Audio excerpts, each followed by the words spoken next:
Asian কাপের বাছাই পর্বের আগে প্রস্তুতি ম্যাচ নিয়ে মধুর সমস্যায় পড়েছে ফুটবল ফেডারেশন। নেপালের সাথে প্রস্তুতি ম্যাচের দিন তারিখ ঠিক হওয়ার পরপরই এশিয়ার আরও দুটি শক্তিশালী দল হামজা রাকিবদের সাথে প্রস্তুতি ম্যাচ খেলার আগ্রহ দেখিয়েছে। তাই নতুন করে ভাবতে হচ্ছে বাফুফেকে। এ বিষয়ে বাফুফের সিনিয়র সহ সভাপতি ইমরুল হাসান জানান, নেপালের সাথে আলোচনা করেই সিদ্ধান্ত নেওয়া হবে। বাংলাদেশের তুলনায় র্যাঙ্কিংয়ে এগিয়ে হংকং। এশিয়ান কাপ বাছাইয়ে মুখোমুখি হওয়ার আগে নিজেদের প্রস্তুতিতে কোনো ঘাটতি রাখতে চায় না বাফুফে। তাই শক্ত প্রতিপক্ষের সন্ধানেও ছিল তারা। তবে শেষ পর্যন্ত আবারও সেই নেপালেই যেন হয়ে উঠেছে একমাত্র ভরসা। এখনো আনুষ্ঠানিক ঘোষণা না এলেও নেপাল ফুটবল অ্যাসোসিয়েশন জানিয়েছে আগামী 6 ও 9 সেপ্টেম্বর কাঠমান্ডুতে দুটি প্রস্তুতি ম্যাচ খেলবে বাংলাদেশ। যদিও বিপত্তি বাদিয়েছে ভিয়েতনাম এবং কম্বোডিয়ার লেট রেসপন্স, তাই প্রতিপক্ষ চূড়ান্ত করতে কিছুটা সময় নিচ্ছে বাফুফে।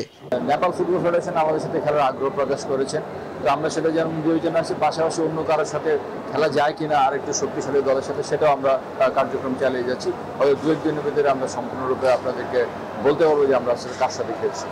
ইউরোপ সহ বিভিন্ন দেশের প্রবাসী ফুটবলারদের নিয়ে ট্রায়াল আয়োজন করেছিল বাফুফে। তবে ঠিক কতজনকে বাছাই করা গেল তা নিয়ে ছিল ধোঁয়াশা। সে জল্পনার অবসান ঘটালো ইমরুল হাসান। আন্ডার 20-তে খুব শীঘ্রই ক্যাম্প শুরু হবে। তো এখানে বিভিন্ন সামাজিক যোগাযোগ মাধ্যমে বিভিন্ন নাম আসছে। তো এই নামগুলো আসলে আমার যেটা মনে হয় যেন যারা এগুলো পোস্ট করছেন তাদের নিজস্ব চিন্তা বিবেচনার ক্ষেত্র থেকে তারা করছেন। এ পর্যন্ত এমন কোনো চূড়ান্ত লিস্ট করা হয়নি যাদেরকে আন্ডার 20-তে ডাকা হবে। তো বেশ কয়েকজন থাকবে, সেটা মোটামুটি ব্যাপার। শোনা যাচ্ছে ক্যাম্পে ডাক পেতে পারেন কিউবা মিচেল ও ফাহমিদুল। যদিও এ বিষয়ে কিছু জানাননি বাফুফে কর্মকর্তারা। ইমরান হোসেন, নিউজ 24, ঢাকা।